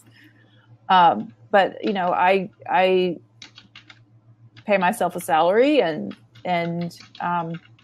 there's legal stuff there. I won't get into that, but the other thing would be especially since we're making businesses out of a creative pursuit, the minute that creativity and commerce go to bed together, it gets really interesting. So I think that's the other thing I would say is to always, always, always save time just to make without it being attached to a sale. Yes. And Andrew, I don't know what you would say about that, but sorry, I was tapping down. I missed all that. Sorry, I can't multitask. I'm a man. Sorry.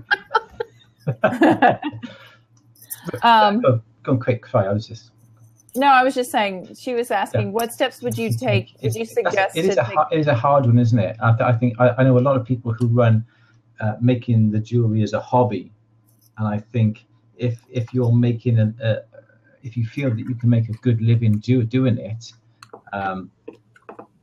go all through the necessary. But what you have to do is what you said. I think what you said. You have to figure in taxes. You're gonna, in this country especially, you're going to be over the VAT threshold where you got to pay VAT, and all that has to come in. So your hobby may be making money at the moment, but as soon as you have to factor in all the other professional factors, you may find you're not making any money at all. So I would always look to see what you're selling and really trying to pretend that the next few pieces you're going to make, you are professional and have to pay all your bills and your VAT and your taxes and your rent, your rates and everything else, and to see if your pieces then are going to be commercial enough, or perhaps a certain marketable customers are going to exactly. And if you can't do it, just keep it as a hobby. Well, the difference between a hobby and a business is profit. Yes, basically. And if you have a business that's not making any money, it's not a business. That's a harsh way to say it, but that's the truth. And one other thing about the diamonds, let me clarify that 20% on the diamonds. I'm talking about like big center stone diamonds. I'm not talking about melly and little things. I'm talking about like major big stones, by the way. And I wanted to clarify that. But also I find that a lot of the, especially custom work, is not necessarily based upon, I suppose, the individual piece. It's people trust you in what you're making. And I've said this again, and I'm sure I've mentioned this, and I know David Geller says it when it comes to repairs in the US. The repairs are trust-based, not price-based. But there will always be a limit of what people will pay for something. And above that limit, they won't pay it. So I know he says you raise your prices, your repair prices, you keep raising them and raising them and raising them until you get to a limit where people will actually turn around and go, that's actually too much. And then you bring them back a bit and then you glue to the ceiling. But again, if people ask you, Kelly, to produce custom work, well, they must like what you do. They must think your pieces are professional enough to be, to commission you. And I think that is a really good compliment. Someone comes to you and says, I love what you do, make me something. And that's got to be a fantastic compliment there and there, basically. It is. It is. And I'm in that adjustment period of still getting used to hearing that and, feeling like, okay, I can do it here and there. I mean, it's, I never thought I would be in this position right now. So it's still like, oh, okay, I can do this. Because my dad, go ahead. Someone's looking at your work, will see what you make, and they're not going to ask you to make something that is completely different to what you make. So, say for instance, you make silver jewelry with turquoise stones on a very sort of, American Indian sort of theme. They're not going to come to you and say, I want a nice platinum diamond solitaire ring, because they're not going to be the same, are they? No. So you're not going to get, I suppose, that sort of business, but they're going to look at to see what you do and think, that's what I like. This is what I want. It's similar to what Kelly makes. I wanted to make it for me. I like those kinds of people. I have had people, when I announced I was making jewelry, come to me with their gold grandmother's engagement rings and all these different things. And I said, but I'm sorry, I don't work in gold. I just wasn't trained in it. And I don't really do a lot of things with diamonds and such like that. That's not my gig. And they're all, oh, but you can do it. I said, don't be bullied. I don't like it. No. And I go, you can go to so-and-so. They're really good. I think that's good to have a referral in your pocket that you're ready to. Yeah. Because people will, they think just because you have a torch that you can do whatever. And and I sometimes when those things have come to me, I go by how I feel about it. Like sometimes I'm like, oh, that's an interesting challenge, and that is something I would like to try. And if I know I can do it without screwing something up, I might go, yeah, this would be good. I can learn how to do this, and I get paid to do it. Yeah. On the other hand, it might be that I just don't have any interest in it at all, and I, send them to someone else. Yeah. Shoshana's, go ahead. This is this kind of, business or hobby or passion that we don't have the want to do it. It's not going to come out as great as it can. Right. It's plain and simple. We're into this for the passion. That's what you guys said in the beginning. That's what I feel. I'm sure that's what everybody else who is a jeweler in here. Why are you here? Because of the passion that you feel for when you do these things and such. And it's cute. In the beginning, people were like, oh, you're doing jewelry? Can you restring my necklace? Can you fix this? I've had this jewelry sitting here for 20 years broken. Can you fix this? And I'm like, no. No. And the other thing I told them was, if you know the artist of this broken piece, do them the honor and the respect of taking it back to them and letting them fix their own piece. Yeah. Don't have me come in and fuss with it. That's, I would want to fix my own piece if I could, if that's funny, Yeah. Yeah, exactly. So, Andrew, what's your markup on diamonds? I'm curious because Shoshana says hers is higher. Double up, we do. 2 times. You double it? Yeah. Yeah, maybe I need to do more. Sounds like I'm. As I just mentioned in the comments, we always will ring up and get prices from different stone merchants, and then we'll always ring up at another one and say, so and so has just offered us this clarity, this quality for this. What can you do? Yeah. And then we play each one off until we get the lowest for the same quality. And it's not always the same person. It's maybe different suppliers. Yeah. So I think in the U.S. too, it depends on where you're buying your diamonds, because like Rio, for example, is not a wholesale dealer. And there are a bunch of them that, you have to have accounts to buy from, but they're still not wholesale dealers because, we have RapNet here in the U.S. And so, but I think that's, again, something I might kind of inch up a little bit on and look into. Because it sounds like I'm a little on the low side. Well, countries are different. As you say, you may not be able to do much more than that, and it's maybe silly to try and do more. I don't know. It's just one of those things. Yeah. It's one of those things. Well, but the other thing is too. I mean, I think in all the years I've been doing it, I've had one client who said, we know we want you to make the piece, but we're going to go get the diamond somewhere else. Interesting. Because they can get them. There's, you know, there are websites where they can buy them on themselves or go to a pawn shop or whatever and get it cheaper. And I had one person do that, and I said, fine, go ahead. You know, I still had the rest of the job, but they went and got a diamond and then brought it back to me. But it's only happened one time. Yeah, we get that quite often where people come back from they've gone abroad and they've bought individual stones, and they say, we've got this, we want to turn it into a pendant, we want to do this, we want to do that with it. So yeah, we'll work with custom stones. The funny thing was, someone came back with a natural diamond, as in that, what's it called? Natural diamond, like double pyramid shaped natural diamond. The rough diamond, like just a rough diamond? Yeah. And it's obvious, I can't remember what it's called, but they're it's like a dodecahedron or something like that anyway. And they wanted it mounted. So we did this design. No, I tell a lie, they had the design that they wanted this tension set between a crossover shank. So the shank came across and the diamond was just purely held in tension. And I said, it's not going to work. And I said, well, no, but this is the design we want. And I went, it's not going to work. And they said, this is the design we want. So I said, I'll do it. If it falls out, it's your fault. I don't want to do it. But if this is what you actually want and the start of how it's supposed to look, if it falls out, it's not my responsibility. What is your And it looked like a boogie stuck between two pieces of metal. It was what was awful. I know exactly the design you're talking about. What was the metal used? It was platinum, so it had the tension there. But what I actually did between where the crossover shank came across and the let me draw it for you. So hang on a sec. So that there's the diamond there, and the shank came across like that. Okay, so that's the diamond there. Yeah, in the middle, and the crossover shank came across.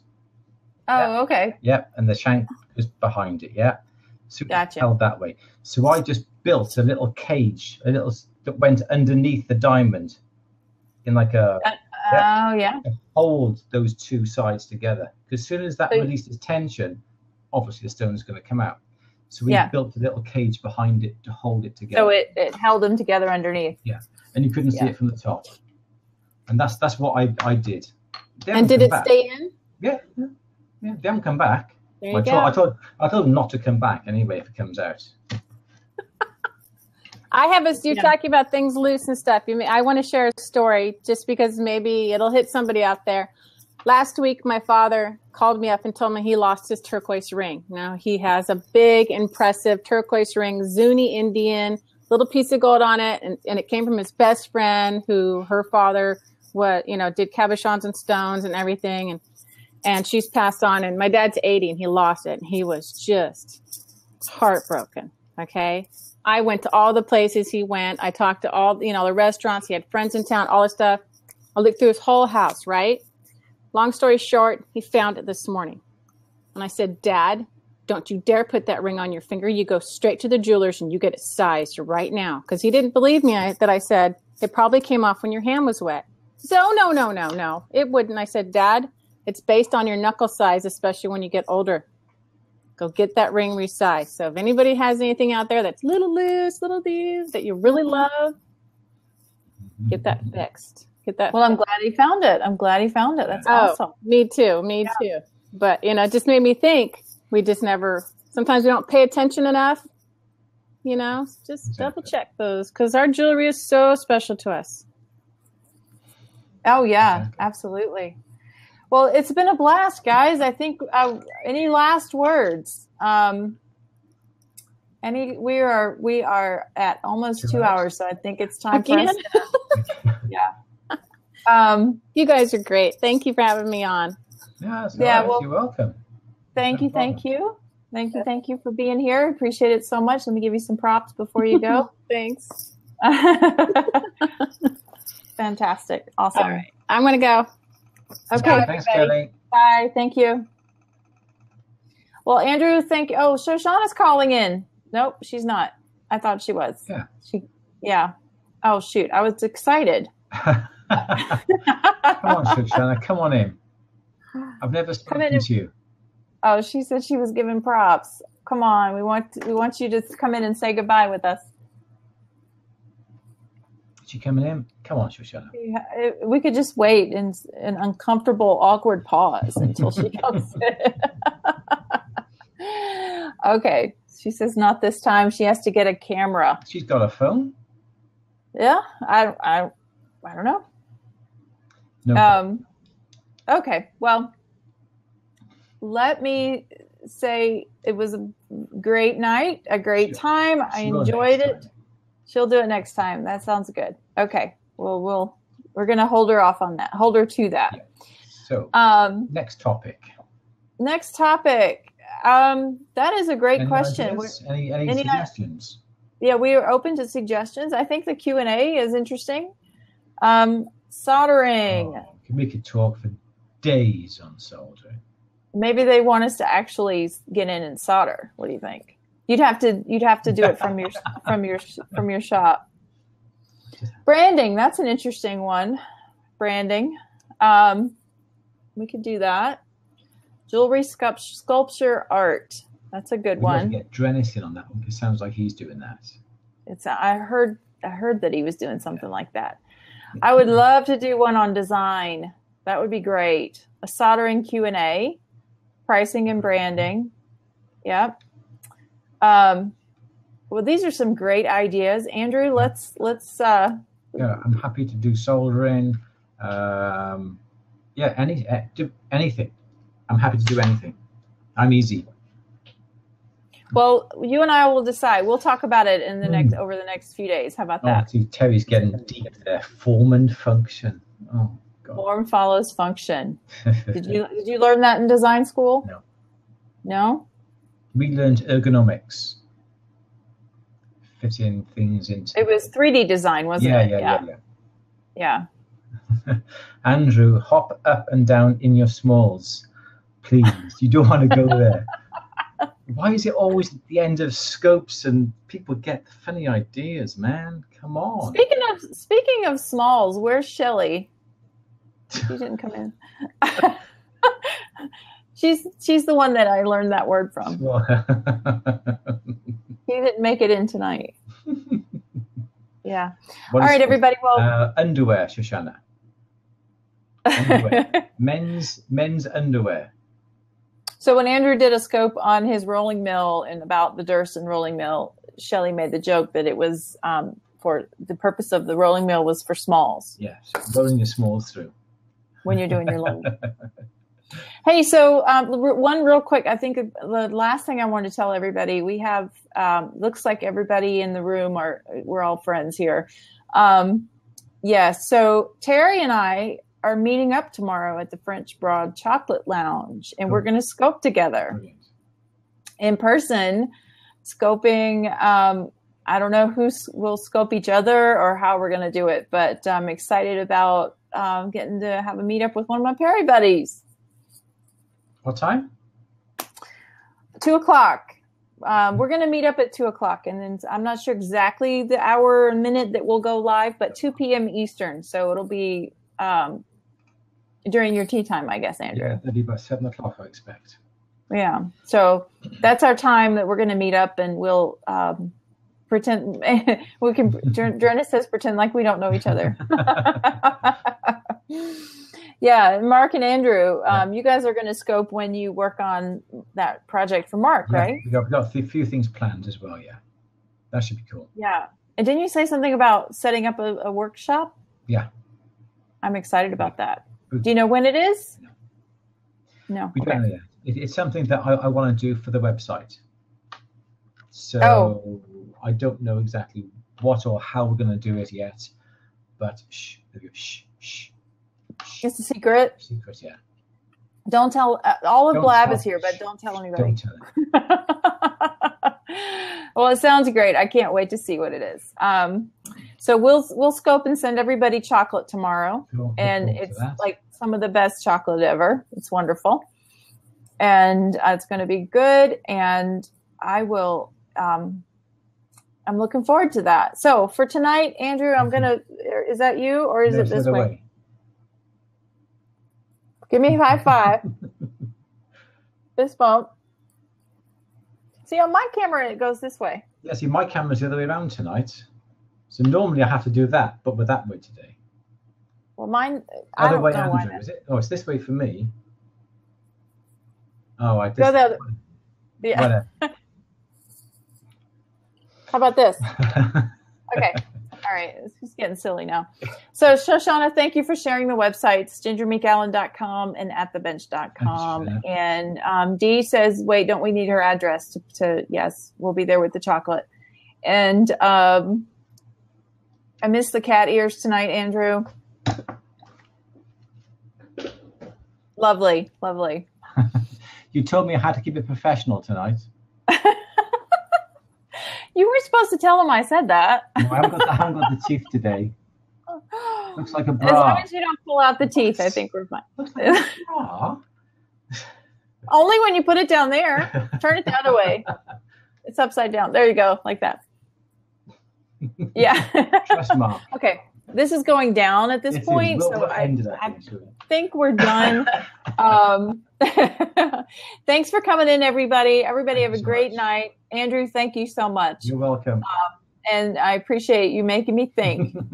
I learned a lot tonight, actually. I'm going to revisit my markup on diamonds. And somebody told me that years ago that in the U.S. we can't put a full markup on diamonds, and it's stuck in my head, and so I need to try re-examine that. Yes. So good night, everybody. Have a wonderful evening, and we'll see you guys on Periscope, and we'll see you back here in 2 weeks. Okay. Take care. Bye.